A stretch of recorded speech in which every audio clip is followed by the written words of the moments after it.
네, 최근 일본의 규제 문제가 불거지면서 가장 크게 영향을 받는 업종이 바로 반도체 업종입니다. 그 다음으로 또 피해를 입는 업종이 항공업종이라고 하는데요. 오늘 이 항공업종에 대한 이야기 자세하게 나눠보고 대응책도 함께 모색해 보도록 하겠습니다. 세종대 경영학과의 황용식 교수 자리에 모셨습니다. 안녕하세요.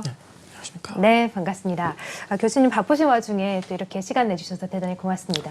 네, 자 교수님과 함께 우리 항공업종 전반적인 이야기를 나눠보도록 할 텐데 초면에 실례지만 혹시 여름 휴가 계획은 세우셨어요?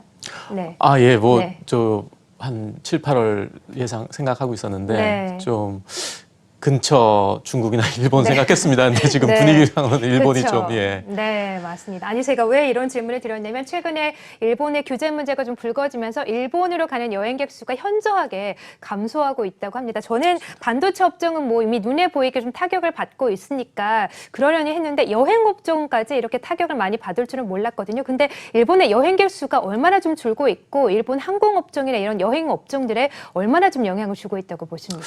그러니까 이제 네. 지금 이게 7월 초쯤부터 시작된 것 같습니다. 네. 아무래도 한국과 일본 간의 이제 무역 갈등, 외교 갈등으로 시작됐죠. 외교 갈등이었는데 이것이 이제 일본이 수출 규제를 발표하면서 7월 초부터 이제 무역 갈등이 되면서 이제 반일 감정을 우리나라에서 이제 부추기게 되는 그런 상황이 된 겁니다.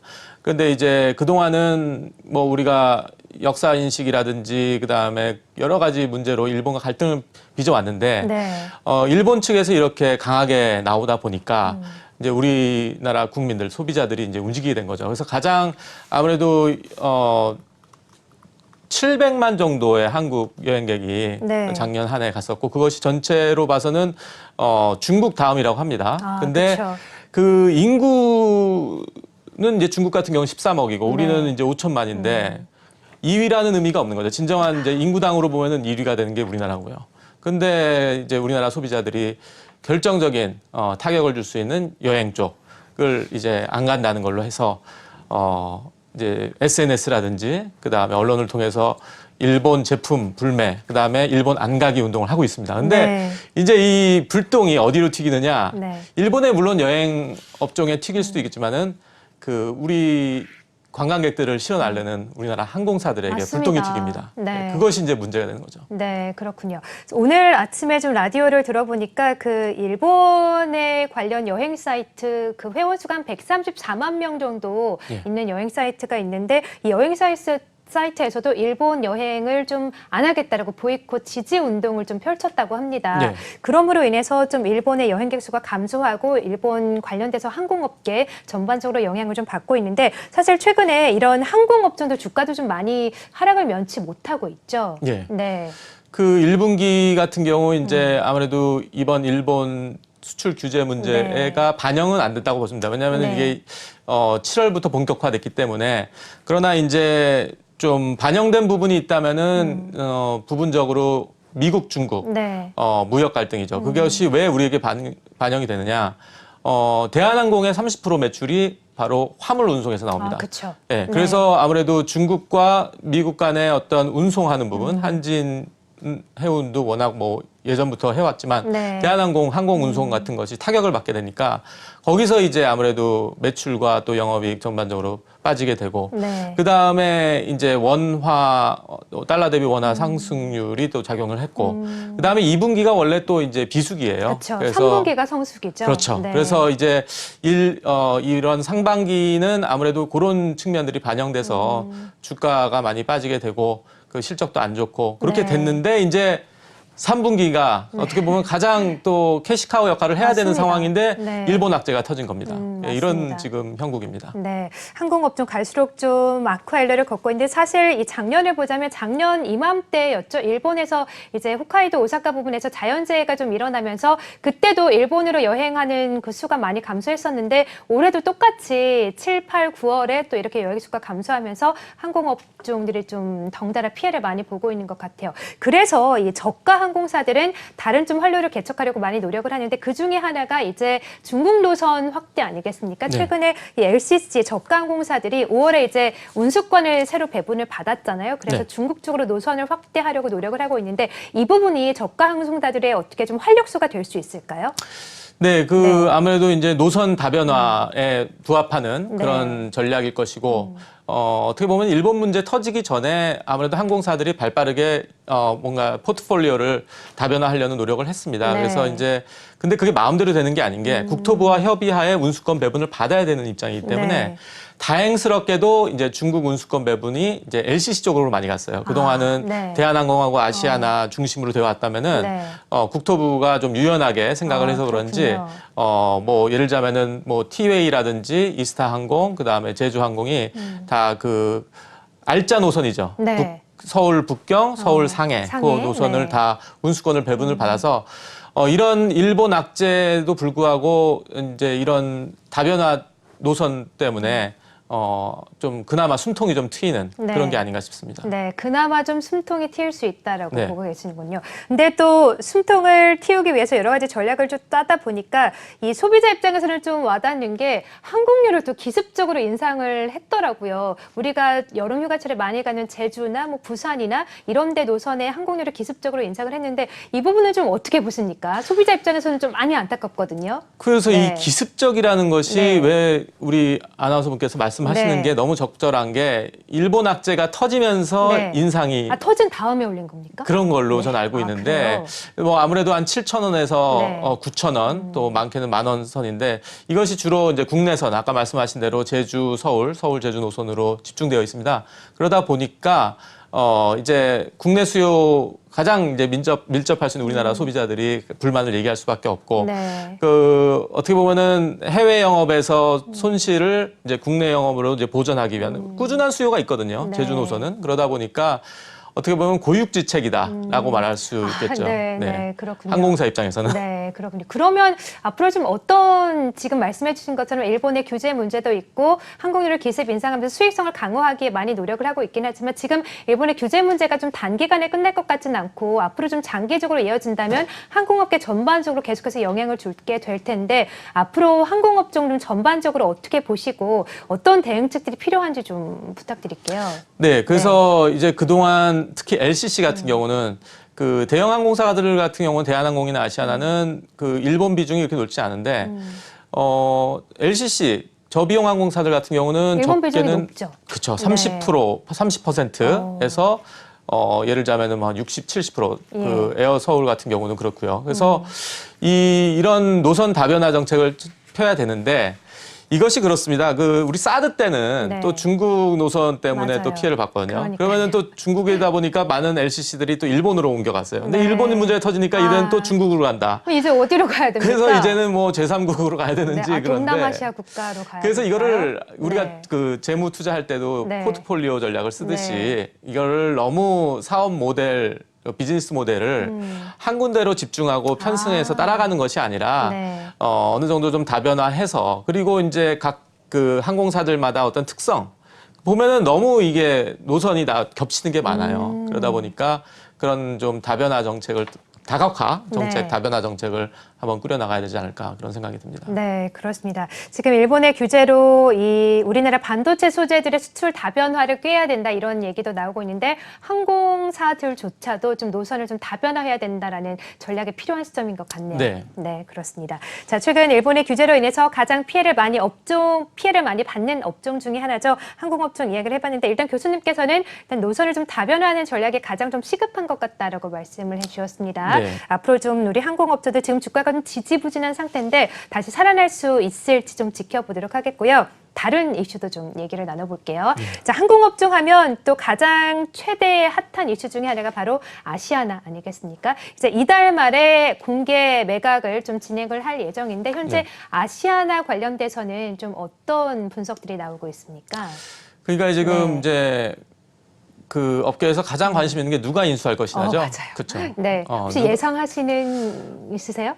네. 제가 저번에 나왔을 때도 또 그 질문을 받았는데 네네네. 그때 제가 예상이라고 네. 하기엔 저도 뭐 점쟁이도 아니고 하지만은 지금 관심을 보이고 있는 네. 두 업체가 있죠. 뭐 잘 아시다시피 뭐 SK하고 그다음에 네. 이제 애경그룹입니다. 애경, 네. 그래서 이 두 기업이 관심을 가지고 있고 그다음에 이제 계속 오르락내리락하는 그 기업들이 있어요. 얘기가 나오는 기업들이 뭐 CJ라든지 GS라든지 한화라든지 이런 기업들이 있는데 이 기업들은 아예 그냥 손살을 치고 있습니다. 우리는 네. 안 한다. 롯데도 그렇고요. 네. 근데 SK도 어제 보니까 아니라고 좀. 그동안은 네. 묵묵부답하다가 네. 지금 이제 아까 애널리스트 분이 얘기했던 그 네. 반도체 하이닉스 네네. 아무래도 일본 변수가 큰 것 같아요. 아, 그래요? 지금 하이닉스에 집중을 해야 되는 상황에서 이 아시아나 인수전에 참여한다는 것이 과연 SK그룹에게 있어서는 얼마나 득이 될 것이며 그다음에 그런 정신적 여유가 있을까. 지금 생산 라인에 차질을 빚을 수 있고 하이닉스가. 네. 그래서 지금 이 인수전이 그냥 만만한 인수전이 아니거든요. 예. 그 부채 규모도 좀 크고 그렇죠. 그래서 뭐 소위 말하는 승자의 저주에 덫에 걸릴 수도 있는 상황에서 네. 그래서 일본 변수가 아닌 상황에서는 뭐 SK도 그냥 뭐 카타르 투자청도 만나고 최태원 회장이 맞아요. 그래서 또 이런 이야기가 나왔던 그렇죠. 거잖아요. 근데 네. 뭐 본인들은 그 얘기는 안 했다고 하는데 네. 왜 만났겠습니까? 카타르 투자청 같은 경우 예. 카타르 항공을 보유하고 세계 운송 물량의 한 4위 정도 되거든요. 네. 그리고 묘하게 또 아시아나와 제휴를 맺고 있어요. 그 마일리지하고 네, 충분히 이야기가 나올 만한 나올 상황이네요. 만하죠. 네. 만나서 얘기 안 하면 더 이상한 거죠. 그렇죠. 그래서 네. 그런 상황인데 이런 일본 악재가 있다 보니까 SK도 어느 정도 좀 약간 부정적인 뉘앙스를 지금 보이고 있고 네.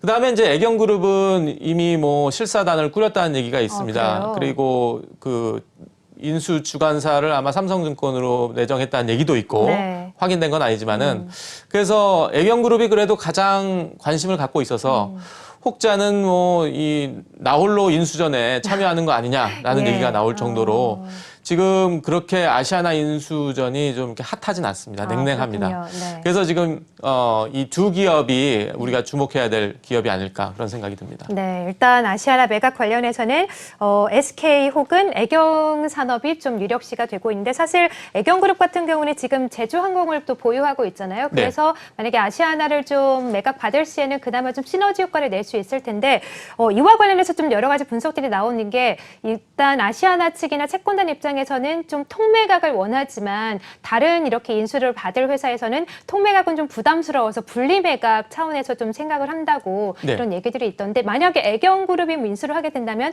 두 매각 이런 분석 가운데 좀 어느 쪽에 무게를 두고 또 어떤 시너지를 낼 거라고 보십니까? 네, 좋은 질문이신데 네. 하여튼 이게 계속 얘기가 나오는 게 통매각이냐 네. 분리매각이냐. 근데 애경은 아무래도 제일 지금 관심 있는 곳이 이제 풀 서비스 캐리어 그러니까 대형 항공이죠. 네. 그게 아시아나고 계열사인 뭐 에어부산이나 에어서울에 대해서는 그다지 많은 관심을 가지고 있지 않지만은 네. 만약에 주관사 입장에 산업은행이나 채권단에서 이거를 통매각으로 계속 밀어붙인다 하면은 이제 아무래도 뭐 가격 조정이라든지 인수 가격 조정을 하면서 진행을 할 것 같고 그러나 이제 지금 그 애경그룹의 최영석 총괄 부회장님 네. 같은 경우는 아무래도 이 항공산업의 어떤 육성을 위해서 지금 예. 어느 정도 제주항공이 계속 성장 모멘텀을 타고 있다가 LCC 업체 중에서는 1위 아닌가요? 그렇습니다. 제주항공이? 1위인데 네. 이제 이게 확장할 수 있는 그 여력이 이제 거기서 딱 멈췄다는 생각을 해서 그렇군요. 이것이 호재거든요. 아시아나 같은 경우는 우리가 뭐 물론 여러 가지 안 좋은 얘기들이 많이 있지만 실제로 갖고 있는 자산이라든지 시스템이라든지 아시아나 IDT 같은 경우는 항공 정보, 네. 전산 시스템은 확보한 기업이거든요. 네. 계열사인데. 그래서 아시아나를 인수한다는 것은 제주항공에는 아주 득이 됩니다. 그러나 이제 이런 재무적인 구조가 좀 너무 부담이 되잖아요. 그렇죠. 네. 승자의 저주 아까 말씀드린 승자의 네. 저주가 지금 될 수 있기 때문에 그런 것 때문에 부담이 되는 거죠. 네, 그렇군요. 그러면 좀 통매각을 원하지만 부담이 되기 때문에 분리매각으로 또 갈 수도 있다고 좀 보고 계시는 거군요. 그렇죠. 그 이게- 아래 에어서울이랑 에어부산이 있잖아요. 그렇죠. 네. 그래서 만약에 이제 인수 가격에서 조정이 안 됐을 때, 네. 그 다음에 이제 매각하는 입장에서 아니다 그러면은 우리가 이제 분리 매각을 얘기하자. 그건 그 다음 단계 얘기고, 이 첫 라운드에서 이제 선정될 때 어느 정도 상대방과의 교섭을 통해서 이것이 진행되느냐. 가격이 큰 것 같아요. 인수 네. 가격이 부담이 제일 크기 때문에 네. 지금 애경그룹이 우리가 아는 것처럼 그 인수할 만큼의 자금 여력이 있는 기업은 아니거든요. 그렇군요. 예, 그래서 네. 지금 외부에 있는 외부 투자자들이라든지 사모펀드라든지 그런 투자자들을 지금 물색하고 있는 상황이기 때문에 네. 녹록치 않은 상황입니다. 애경그룹 입장에서도. 그렇군요. 그러면 또 이 아시아나 관련해서 이 질문을 안 드릴 수가 없는 게 아마 투자자분들이 가장 관심이 있어서 하는 게 그러면 주가에 어떤 영향을 주게 될 것이냐 이거일 것 같아요. 일단 아시아나 매각설이 나오면서 아시아나 주가도 좀 오르는 모습이었고 제주항공 주가도 좀 덩달아 오르는 모습이었거든요. 네. 만약 매각이 좀 완료되고 이렇게 된다면 항공업계 이렇게 아시아나 뭐 제주항공 이런 업종들 종목들에 대한 주가 어떤 영향을 줄까라고 생각을 하십니까? 네, 일단 뭐 네. 아까 말씀드린 대로 이제 시너지 효과가 있다 보니까 네. 단기적으로는 이제 애경그룹이나 제주항공에 긍정적인 영향을 끼칠 것이다. 그래서 주가에 반영이 그래요? 될 것이고, 네. 그러나 이제 이것이 장기적으로 봤을 때 이제 영업 실적이라든지 매출 쪽에서 그렇게 시너지 효과가 나오지 않을 때는 당연히 이제 주가 하락으로 이어지겠죠. 네. 그래서 일단은 뭐 제가 보기에는 독자적으로 인수할 때는 네. 뭐 그렇게 시장이 반응할 것 같지 않고 그래요? 아까 얘기하신 예를 들자면은 네. 뭐 카타르라든지 아, 뭐 든든한 합작해서? 투자자 그렇죠. 네. 그런 경우에는 아. 왜냐면 우리 투자자들이 얼마나 스마트하십니까? 네. 그 재무적 구조를 다 보기 때문에 그쵸. 지금 현재로 봐서는 애경그룹은 인수할 만한 규모가 자금이 좀 아니에요. 부족하군요. 부족합니다. 네. 근데 그걸 무리해서 뭐 차입이라든지 어떤 뭐 무리한 매각을 해서 한다든지 하면은 아무래도 주가에 반영은 안 되겠지만 네. 든든한 투자자가 같이 동반돼 있다. 뭐 그런 경우에는 뭐 좋게 반영이 될 것 같습니다. 네, 그러니까 애경그룹이 만약에 인수를 하게 된다면 든든한 이 동반자, 투자처를 누구와 함께 가느냐 이게 좀 문제겠군요. 그렇죠. 그렇게 된다면 주가에도 또 좋은 영향이 있을 것 같고요. 네. 자, 아시아나 일단 이달 말까지 일단 공개 매각을 좀 한다고 했으니까 앞으로 좀 어떤 인수자들이 나오고 어떤 과정을 거쳐서 어떤 그룹이 좀 인수 대상자가 되게 될지를 좀 지켜볼 필요가 있을 것 같습니다. 자, 아시아나 이야기를 해봤으니까 또 대한항공 이야기를 해보지 않을 수가 없겠죠. 네. 교수님 괜찮으십니까? 네, 괜찮습니다. 저는 네, 자, 뭐, 대한항공 이야기를 나눠보도록 할게요. 지금 이제 한진그룹 참 이슈가 많았던 그룹 중에 하나인데 한진그룹 오너 일가가 이제 속속들이 경영으로 복귀를 하고 있습니다. 일단 오너가 이렇게 좀 복귀를 하면서 한진그룹 주가에도 어떤 영향을 주게 될지부터 좀 먼저 여쭤봐야 될 것 같아요. 어떻게 보십니까? 네, 긍정적일까요? 이게 지금까지 우리가 봐왔던 네. 겁니다. 지난 몇 달 동안 봤는데 오너그룹이 뭔가 경영에 참여한다든지 그런 시그널이 있을 때는 시장이 반응을 냉랭하게 주가가 하락했어요. 네, 네, 근데 맞아요. 오히려 이제 뭐 경영선에서 떠났다. 뭐 조양호 네. 회장은 이제 타계하셨지만은, 그쵸. 예, 네. 근데 이제 회장에서 물러났을 때 할 때는 시장이 반응을 긍정적으로 했습니다. 네. 그렇기 때문에 이것은 이제 오너 리스크라는 것을 보여주는 것이죠. 그래서 시장은 이제 조양호 그 일가, 그다음에 지금 조원태 회장인데 일가가 참여하는 것에 대해서 아주 긍정적으로 보고 있지는 않다라는 그래요? 것을 시장이 보여주고 있습니다. 예, 그래서 그런 행보를 지금까지 보여왔는데, 근데 이제 이 가족 경영이라는 것이 우리나라 경제 구조상 또 무시 못하는 부분이거든요. 그래서 무조건 가족 경영을 배제한다든지 네. 그럴 수는 없는데 만약에 가족 경영에서 쇄신하는 모습을 보인다든지 네. 뭐 윤리 경영을 강화하고 그다음에 어느 특정인들이 뭐 경영권에서 배제가 된다든지 그러면은 또 시장은 이것을 긍정적인 시그널로 받아들이고 네.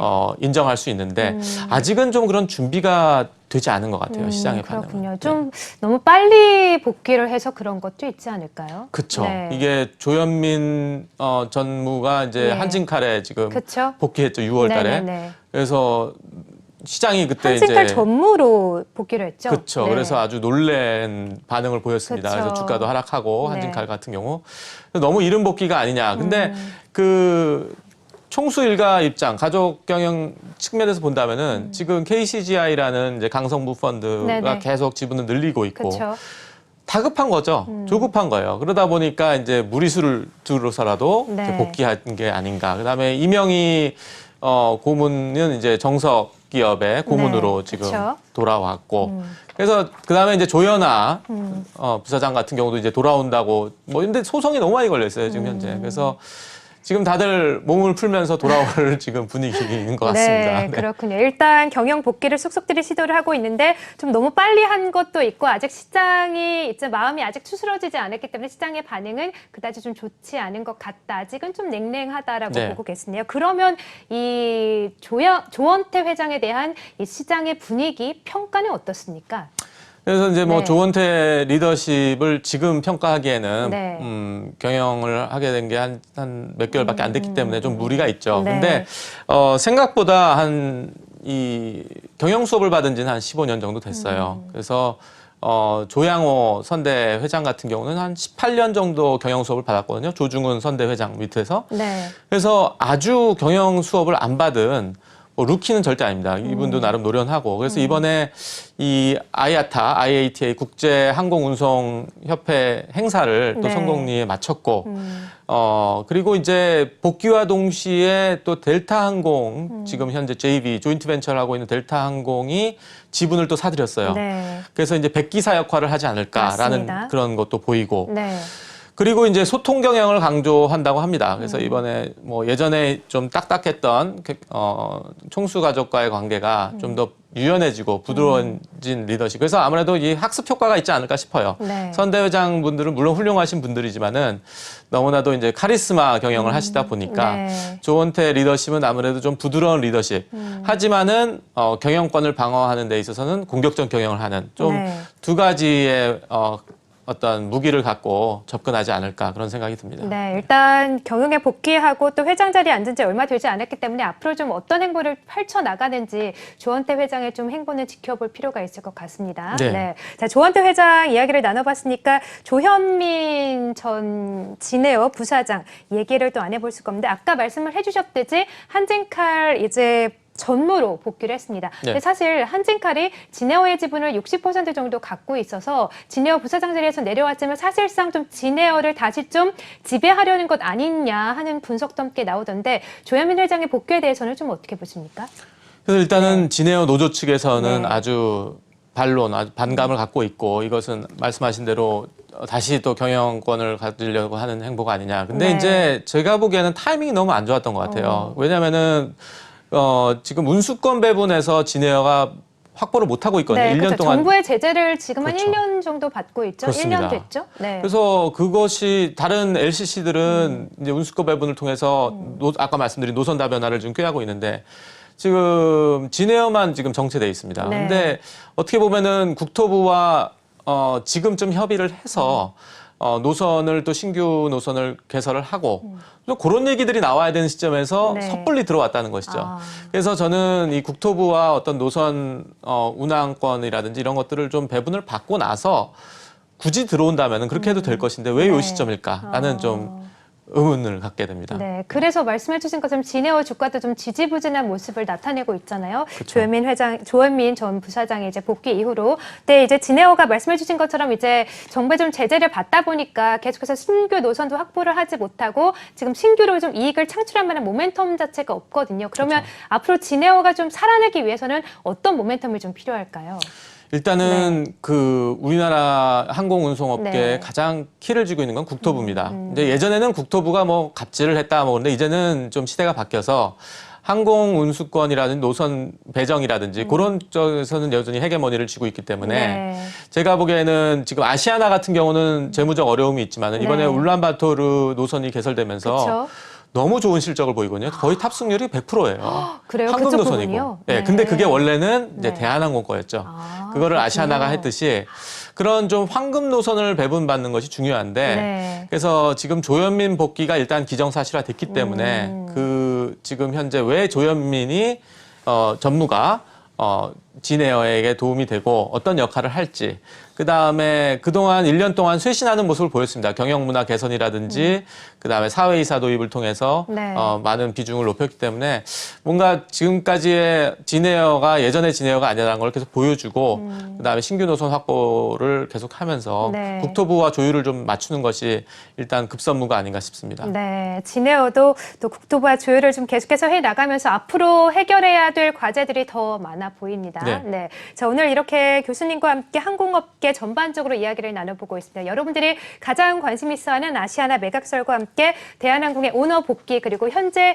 일본의 규제로 인해서 가장 많이 타격을 받는 업종 중에 하나죠. 항공업종 전반적으로 이야기를 나눠보고 있는데 일단 상반기까지는 그닥 좋은 이슈들이 많이 없었던 것 같습니다. 실적 부담도 있었고 이슈로 인해서 많이 피해를 봤는데 하반기에는 좀 어떻게 전망을 하시고 항공업계 좀 어떤 이슈들이 있는지 하반기 이슈와 함께 정리 부탁드릴게요. 네, 네. 하반기 이슈들이 지금 많이 있습니다. 아까 말씀드린 일본의 수출 규제로 인한 항공업계 타격이 있기 때문에 아무래도 이제 일본에 여행 가는 이제 여행객들이 그쵸. 감소하고 혹시 휴가는 그쪽으로 잡으신 건 아니죠? 예, 아닙니다. 네. 그건 아니고. 그래서 네.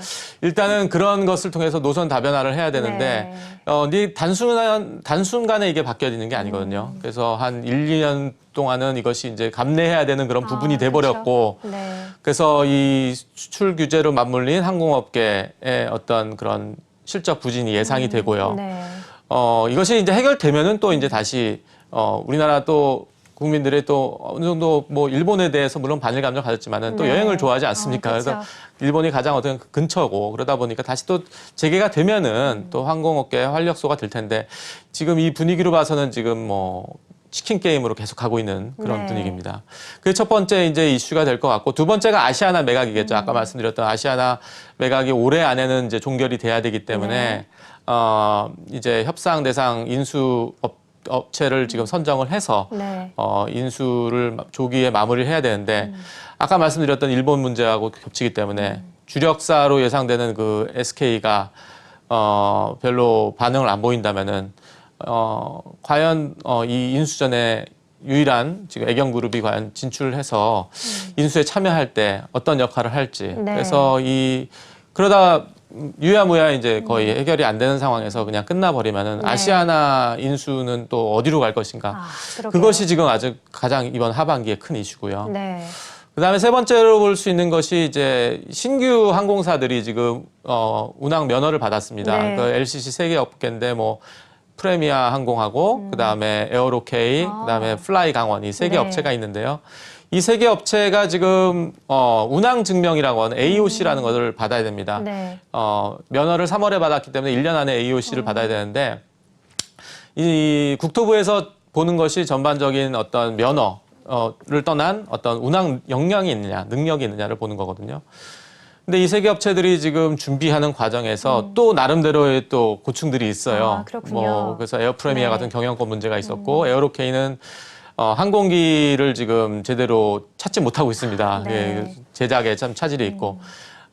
플라이 강원은 그나마 지금 좀 순항 중이고, 그래서 네. 올해 안에 이제 출항할 것 같고, 그래서 이런 또 세 개 업체, LCC 업체가 들어오면서 또 시장의 판도가 또 바뀌게 되는 그런 구조가 되지 않습니다. 그래서 올해 하반기에도 좀 항공업계에 많은 일들이 일어날 것으로 예상됩니다. 네, 상반기에도 많은 일이 있었는데 하반기에도 만만치 않은 일정들이 많이 있습니다. 그럼에도 불구하고 우리 항공업계 좀 다시 한번 날개를 달고 훨훨 날았으면 좋겠고 이런 말씀해주신 이슈들이 하루빨리 좀 해결이 됐으면 좋겠다 이런 바람이 좀 강하게 듭니다. 네. 자, 오늘 항공업종에 대한 전반적인 이야기를 나눠봤고요. 세종대의 황용식 경영학과 교수와 함께 이야기 나눠봤습니다. 오늘 말씀 대단히 고맙습니다. 네, 감사합니다.